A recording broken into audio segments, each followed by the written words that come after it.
Good afternoon, and welcome to Transport for the North's podcast.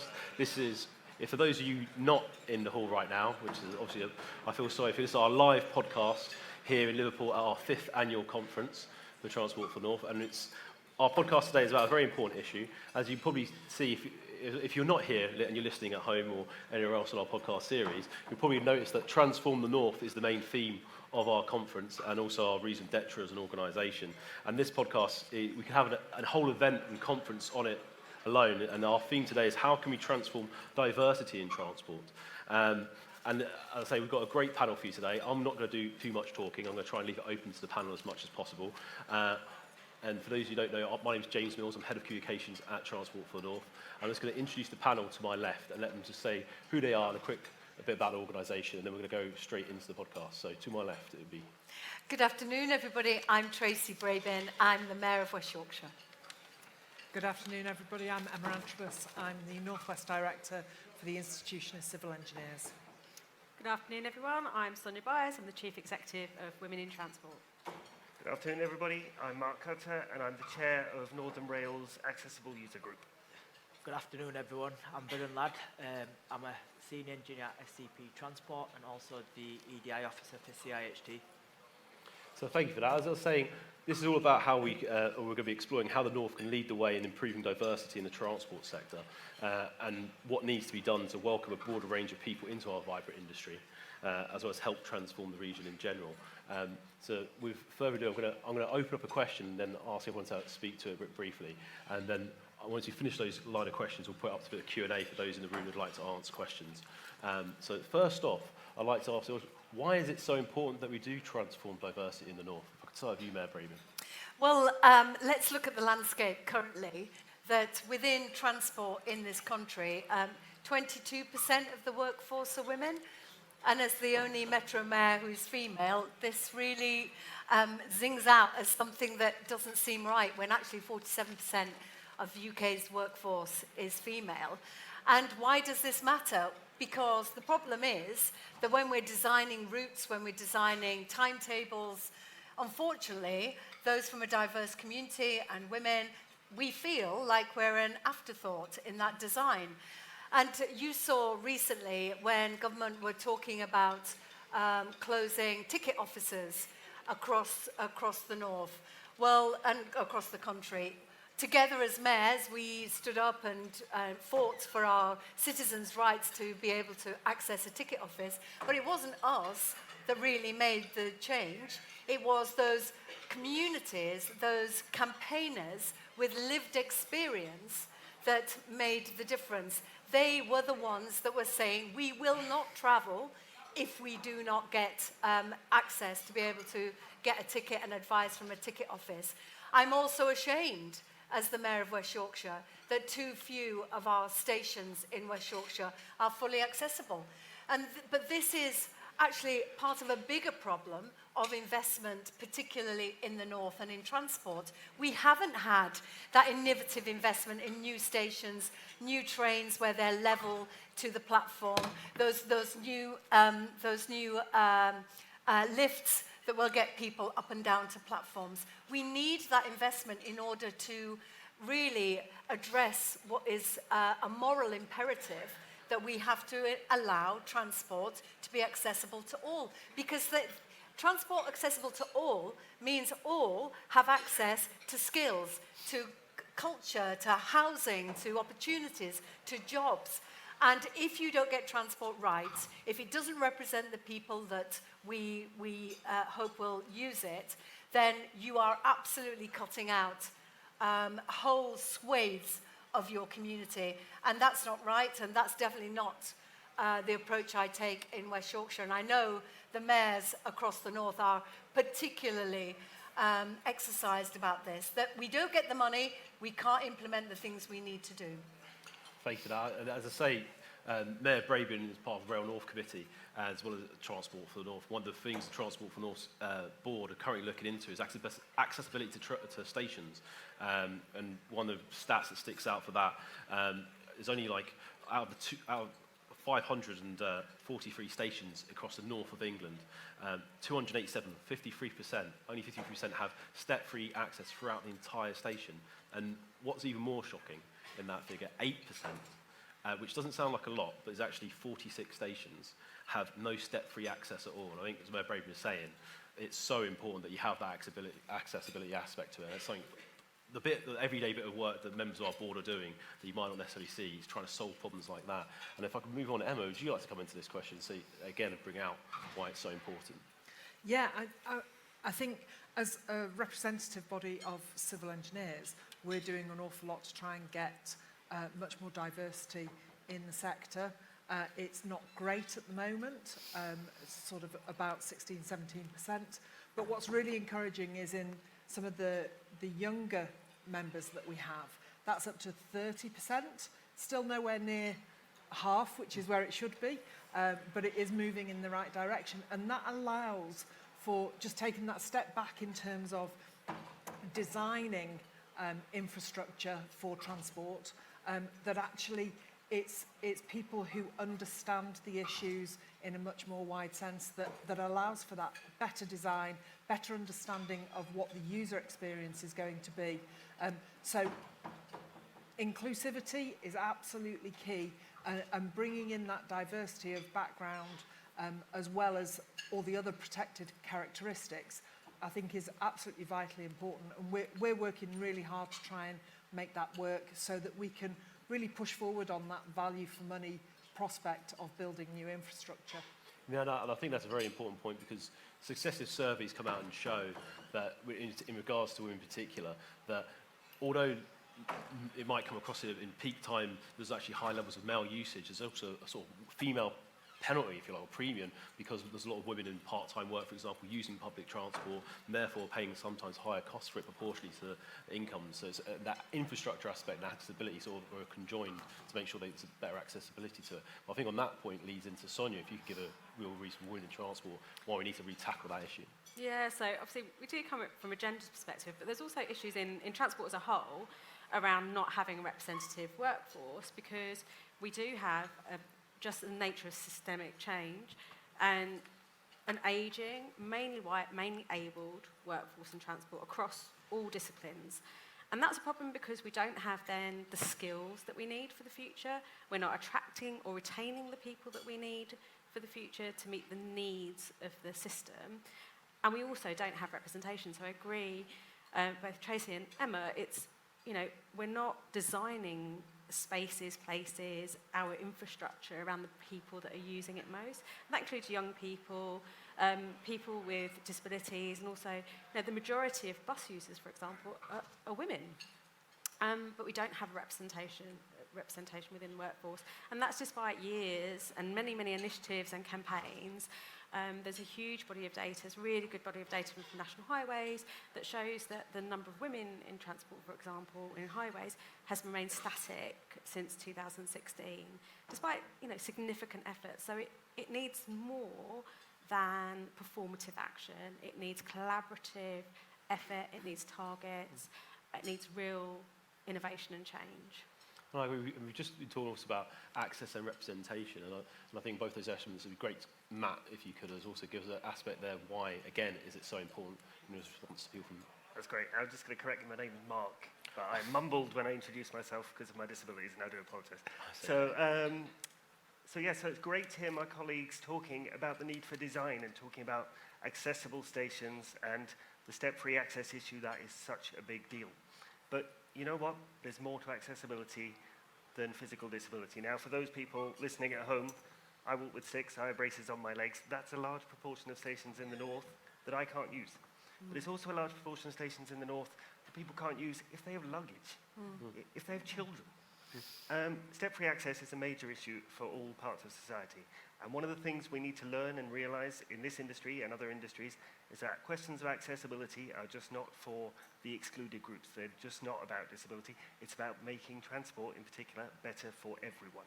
I usually say what's good for the goose is good for the gander, and that's very much the case in this situation. Anything that solves an accessibility issue is guaranteed, I would stake my job on it, to make the overall experience of all passengers, of all staff, better. So when we talk about inclusive design, when we talk about our stations, let's remember people with mental health issues, let's remember people with neurodiversity issues, let's remember the people who are excluded socially because of financial issues, and work out how do we make our stations inclusive for that as well. Because as well as being step-free, they're all pretty noisy, they're all pretty dangerous. We can have these conversations, but we need to be having them wider and including everyone. And I think that perfect cuts into Viren, if you could pick up your aspect. So I read something in news recently. So I'm from Bradford, and we've just been given an investment of £24 million for the extra. It's not a brand new rail station; it's just an extra lane. I think Leeds got one, but for that to come to a smaller community like Bradford, it means such a big thing because of the opportunity it looks for the people that live in the city. That's it. Yeah, no, and while on top of Bradford, one of the things at the very heart of Transport for North is Northern Powerhouse Rail, and one of the things we're particularly fighting for is a station on that route direct into Bradford, which I know is very close to your heart as well, Tracy. And but one of the reasons it's one of the youngest cities in the north of England and in our country, and it's about offering that direct access. So that sort of brings me on to my next sort of question, which is sort of, and I'll help start this off. Sort of, in your experience, how welcoming is the transport sector, and how does it embrace people from different backgrounds? And I thought I'd start from the personal, so we've all going to ask for personal experiences. I come from quite a low-income background, and getting to school using public transport was a high cost for me and my family. I'm single-parent background, sort of council estate. I went to a comprehensive, quite an ordinary background, but I always remember getting to school was really the hard part for the people with my background. And that's the bit that always gets left out. So not just getting into the class, how do you get there? And then also working in the transport sector, I always remember when I first took a job in the transport sector, and I won't disclose the individual, they said to me, James, when you first come here, be expectant that there will be not many people, you'll be in meetings with very few women, and very few sort of even young people, and especially people from your background in particular. And I always remember the first meeting I was in with them, they turned around, looked at me, and in that meeting there were two very old people briefing them on transport, talking sort of down to this person who was a very experienced female politician. And I always remember she looked over to me and just winked with the conversation we just had. So that was the personal experience I had of how, let's just say, transport sector is very unrepresented. And it's also quite bad access, even from a young age, for people from sort of working class backgrounds to get there. So I'd love to hear any individual stories you have. And if I could start off, I might start at the end there, Viren, if you're ready to go for a personal experience or story. Yeah, that's fine. And then I'll come back this way. I could tell a bit about myself. So I was in jail, and I had to pick a career path, and I was thinking finance, and no one would probably bat an eyelid at me with finance. They ain't gonna let me touch money. I chose construction, but I picked this path when I was in jail. So I was in an open jail, which let me go to college. So I used to travel from Doncaster to Leeds, and that was my first barrier, because I had to pay out my own money to travel. So travelling from Doncaster to Leeds, about 250 quid on train, and then I also had to get a bus and then buy breakfast, lunch, and tea. My parents supported me, so I was lucky to get myself into education. And then I got took on as an apprenticeship, which is a great scheme the government runs. So when I got into the apprenticeship, I was able to fund myself, but for me to be funded beforehand, my parents had to do that for us, which probably about 700 quid a month just for me to go to college. The bit that gets me the most is when I used to go back to jail, people used to ask me, like, they wanted to be a part of this, they wanted to change their life around, but their number one blockage was the finance. They didn't have the financial system background to help them even get that opportunity in the first place. I did experience rail were quite good because they used to physically come in and take people on and get them on the tracks, but it's difficult sometimes people find it very difficult to even get that opportunity or have that opportunity unlocked to them. So I think there's a lot that could be done to help people that want access to education, to apprenticeships, but they're not being given that opportunity because they don't even know how to access it. And that's it, really. No, that's perfect. And then Mark, if you could come with your one, I'll move on to Sonya. So I think your question was... Sorry to interrupt. Can we have the sound a bit louder, please? We can't hear what you're saying with all the noise outside. Oh, no, that's a very good question. For those who are listening and didn't hear that from the audience, someone wants us to turn the volume, so we'll hopefully do that. But go ahead, That Mark. was so interesting as well. I'm so sorry if you missed it. It was a really great personal story and a great journey. Yeah. And I think your question was how welcoming have you found the rail industry? And I'm going to answer it from two perspectives. One, I work in the rail industry now as a quote-unquote, and I hate this phrase, critical friend, as an independent chairman, working collaboratively with Northern, with colleagues in Northern, but also with the other train operators to really push the question of accessibility and what does it mean and how do we actually improve the passenger experience. Again, as I said before, not just for disabled people, but for everyone who wants to use the railways and the wider transport system. So I've found, actually, as an industry, the rail industry is extremely receptive to these questions, to challenges, to questions being raised where someone says, you know what, that's just not right. And actually, then I'll also think about my experiences as a customer. And sometimes I have terrible journeys. And the reality is sometimes we all have terrible journeys. And one of the problems is that they're the ones that people talk about. So we forget about the fact that, you know what, sometimes I have fabulous journeys. I get from where I need to be to where I need to be without there being a single problem. The support staff at Euston can get me off once I've travelled from the north, because we go from the north to other places as well, and into a taxi. The staff at Manchester Piccadilly can do the same thing. It works flawlessly. What we need to work on is the times it goes wrong. And what I would say is I think the rail industry and the wider transport industry is receptive to being told, you know what, we got that wrong, we can fix that. So my feeling is it's a good place to be. Thank you for that. Sonya, would you like to come in there? Yeah, so I've been working in transport for over 20 years, and I have to say I'm very fortunate. I do believe that transport is a fantastic place to work, because I want to say that first off. And I truly believe there is a job for everybody in transport, because you can map every single career into it. And I've had a fantastic experience, and partly because I found a brilliant supportive network in Women in Transport, and an incredible group of people who supported my career and have been my cheerleaders, and I wouldn't have had the career I've had without that. But we know from research, we've done our own gender perceptions research, there's research from the CIHT and others that show that 70% of women experience discrimination and harassment, you know, even in this day and age. And so we know, you know, all the violence against women and girls stuff in the recommendations. There's research from the DFT about people don't like this word, but toxic masculinity and the macho culture. And so, whilst that type of culture and those behaviours still persist, we're not going to attract or retain the people that we want and have a diverse workforce, or actually have people in transport, because this also can be a very customer-facing industry and sector, who are welcoming to people who are interfacing with that. So I think, you know, there is still lots of work for us to do collectively. Emma would have just great points. Would you like to come in the back of that as well?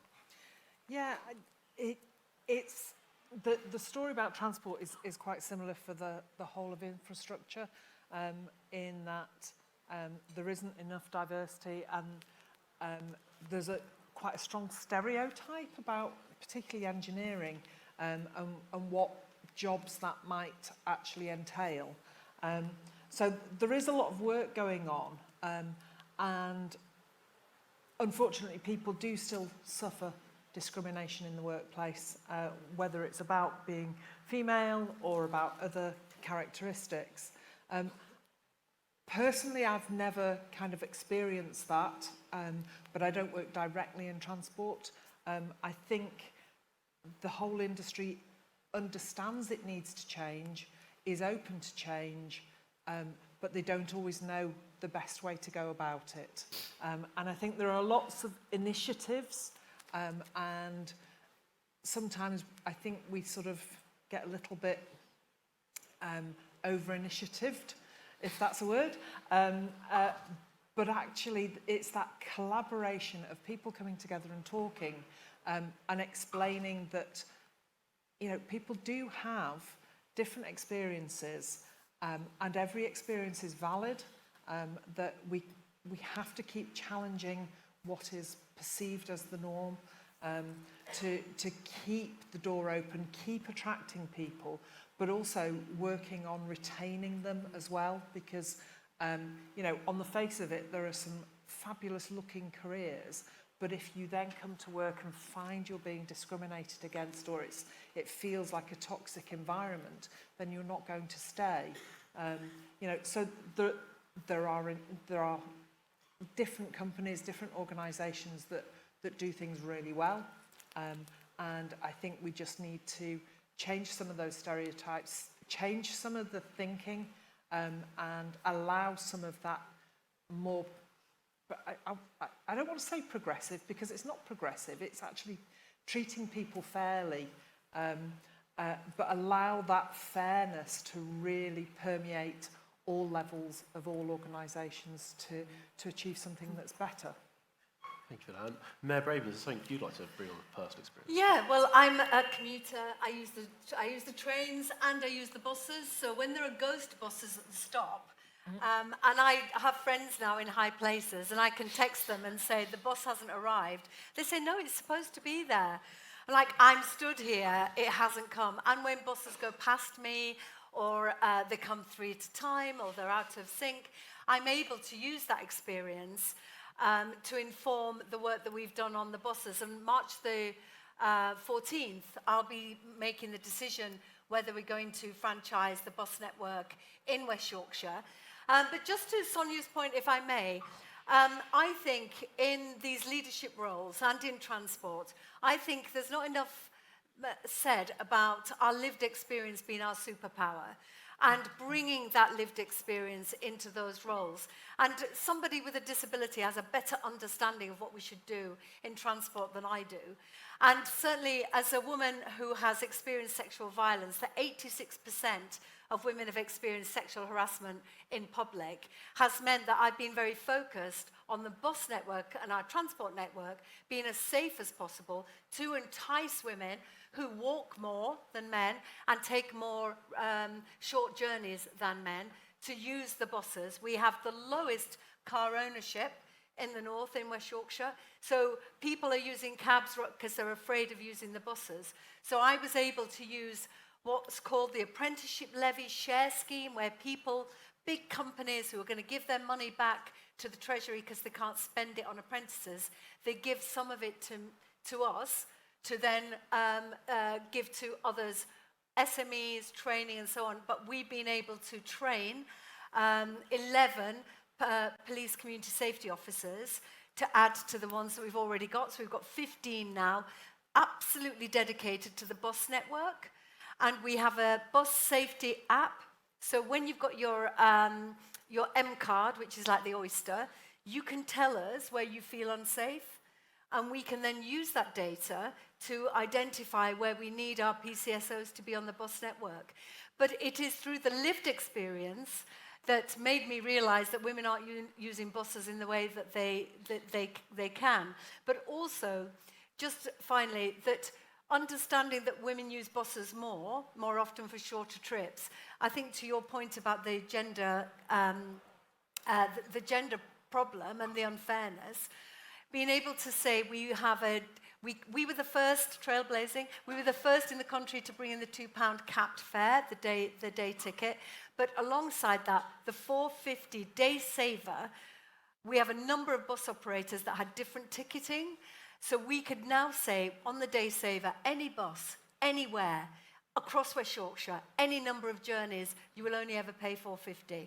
So I'm hoping that's a real boost to people with caring responsibilities and 2 jobs or whatever that need to use buses, and they will also feel safer. But as you've heard, the lived experience is what we need. So all those women and people of colour and people with a disability who work in transport, thank you. You are the change.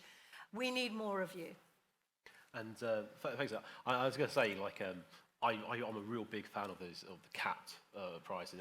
Just from the personal experience, I'm showing my age now. There's something called education maintenance allowance, which you got to get free access to school and college, and it made such a life-changing difference to see them having that focus there. And that brings us on my last question before we go into the Q&A, which is what if you had one priority or solution, what would you like to see, given we're in an election year?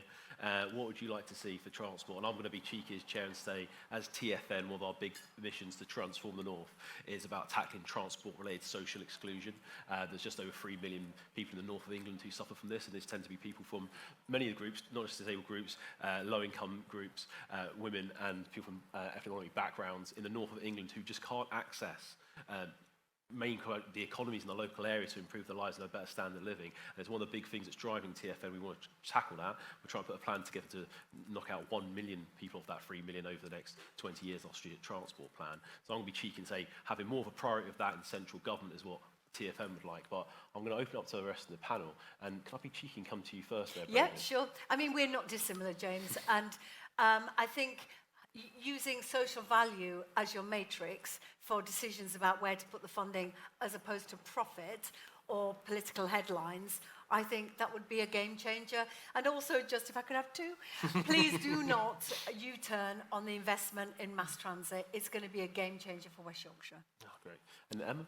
I think the key word for me is certainty, whether that is about funding decisions or whether it's about the bus turning up.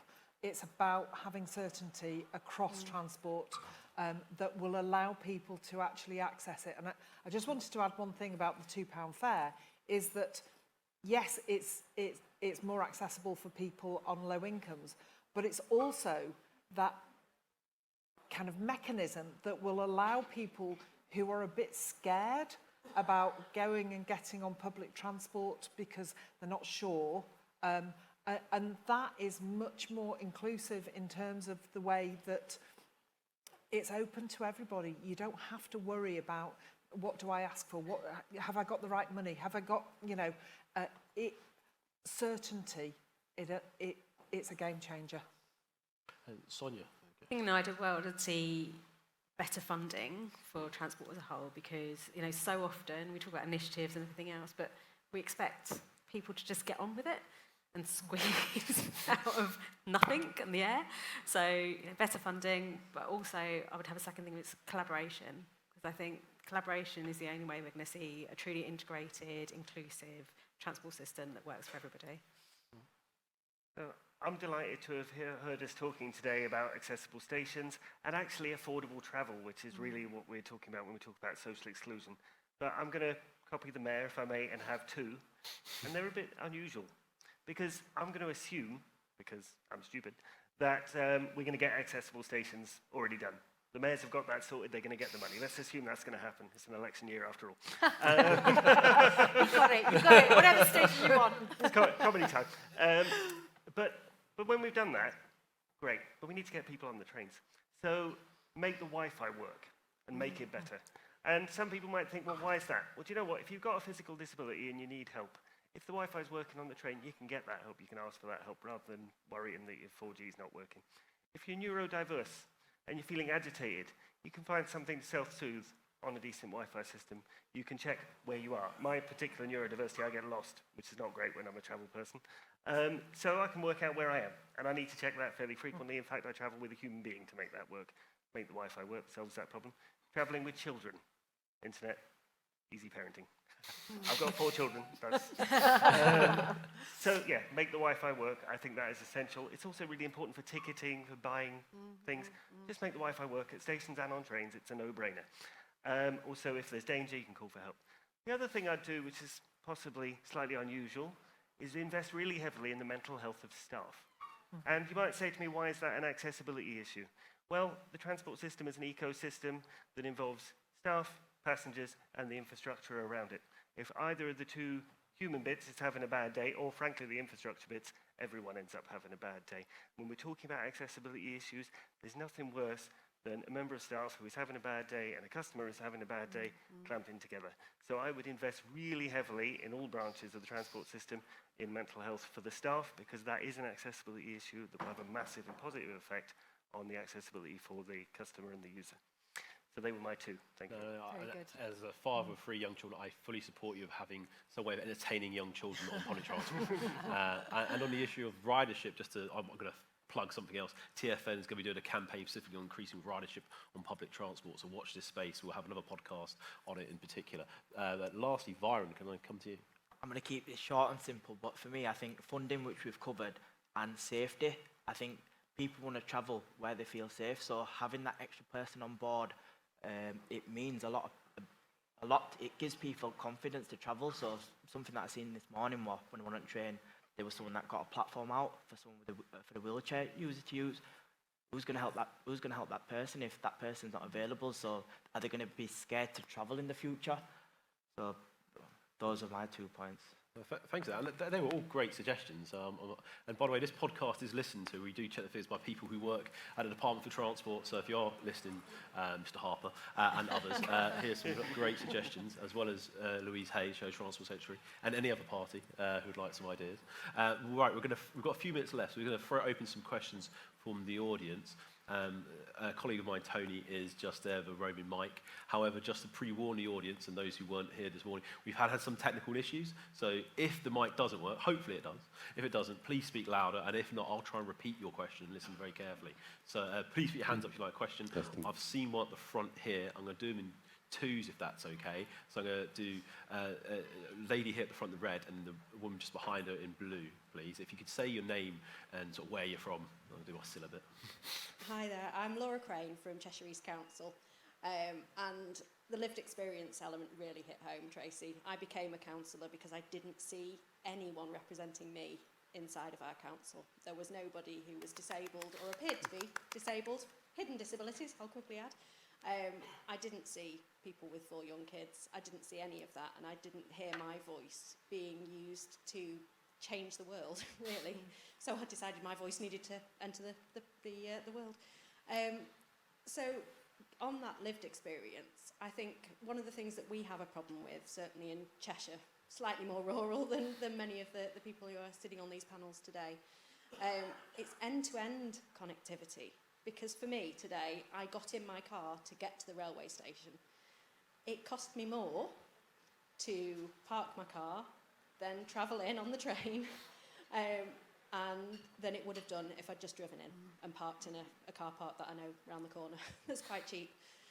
But I want to use public transport, so I need to be that person who's experiencing that. Can I ask what more you guys feel we can be doing to get that end-to-end connectivity? I only live a couple of miles away from Crewe Station, for goodness sake. That shouldn't be a difficult thing for me to do. But while we're piling the money into the cities, which I absolutely advocate for, we can't forget those rural areas, because we have poor people, we have women, we have people, fewer people in the ethnic minorities, but they're there. And those voices will never be heard because we're just constantly being pushed down. So, thank you. What more can we do? Thank you for that point, and Tony, just the woman behind her. Hi, Claire Stocks from the Greater Manchester Combined Authority. I just wanted to ask a bit more about the perspective of children, and yes, thinking about children as part of the family unit, but actually children's perspectives as humans in their own right. As someone who sometimes kind of goes into schools or talks to children about their kind of journeys to school, just the wisdom that comes from their mouth, the simplicity of wanting to get to school, often at primary school age, walking or cycling, and yet that's kind of denied them because the roads are too dangerous and the parents make that choice. So I just wonder if while there's all these other forms of diversity are absolutely crucial, I just wonder about if we surface the perspective of children more, a bit like the gentleman's point there about accessibility improves the experience of everyone. Perhaps if we introduce the perspective of children more into transport planning, that would do the same. Oh, thank you. So I'll throw it to the panel, anyone come in to answer it. So first of all, what perspectives of children's access to transport do you think should be heard more? And then what could we do for better end-to-end connectivity? So who'd like to go first? Oh, I'll go second. After you. Okay.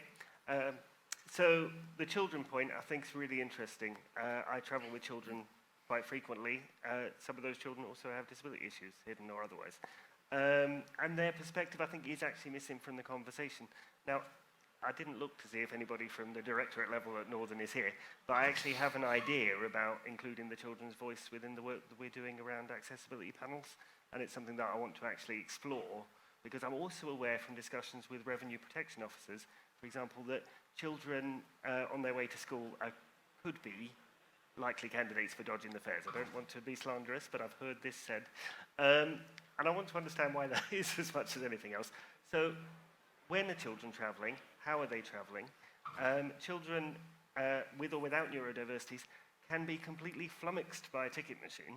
I mean, I'm completely flummoxed by a ticket machine. I work in the industry, and I'm sure a lot of us are. But we're working on that. So I think it's really important to try and capture that voice, and that's something that we're thinking about. And similarly, that end-to-end travel, I call that the first mile and the last mile thinking. Piece of work that I'm doing, and Northern's leading on with all the train operators that connect into the north and leave the north and go across the north, is to work out why people don't travel, what's the journey not taken. And one of the things that's emerging from that is we can't get to the train station. Or when we get to the train station, the bus has already left. And there's a real need for that discussion to happen. And for me, I think integrative travel is also part of the accessibility discussion. And it needs to be had with the lived experience experts, as the Mayor has said and as the whole panel said. And that needs to be a really broad discussion to think about what is that last mile, what is that first mile, what's the blockage. Tracy? Yeah, to your point, absolutely, about the integrated transport plan. It's absolutely vital. But when you've got a sort of Bella Baxter approach to picking up the most lucrative routes and sort of stitching them together, you're missing out on communities. So that's why it's really important for us looking at this transformational plan for West Yorkshire, that buses serve the tram will serve the trains, and you will also be able to cycle and walk and have that segregated bus line, so you know that the train will take only so long. So you have to have a plan. And I do think that's where devolution is at its most powerful, because you have that strategic oversight. But also to the point about children, we're looking at, hopefully I'm re-elected in May, and we're looking at another 4 years where we're going to take a child-first approach to the things we do at the Combined Authority. And I was really pleased to be able to invest over £50,000 in a programme called Little Feet, supporting families walking, as you say, those half a mile to school, and trying to encourage the little chats that you have, the conversations you have with your children in all weathers, to be able to encourage them to either walk or cycle. Really important, but also to your point about using public transport and to empower youngsters to have the confidence to get on public transport. We also need to have that responsibility about safety. Thank you. Now, we've got time for just 2 more quick questions, but please can you keep them quick? And I say this because we've literally running close to time. We've got to end for the next session. So I saw a fast hand at the back there, and then I'll take, I can't see, but I think it's a lady just there with the mask, if you're next to the gentleman. The gentleman standing up, he's next to you. Cheers. Thanks. I think it's Neil from my team. And then, so I've got a light right in my eyes if you're listening at home. And then there's a gentleman who's very excited at the back there, if you can get that. And then I'm just That always bodes trouble. Don't get the most excited in the room. There's a woman here in green at the front, Tony. And if you could be very quick questions, then we'll get answers. But I have to wrap up otherwise. So start off, please, over here. Hi, my name's Jeffrey from Manchester. I have oh, sorry. Could you speak a little bit louder? Apologies, I can't hear you. Hi, I'm Jeffrey from Manchester. I been out of work for 7, 8 years now.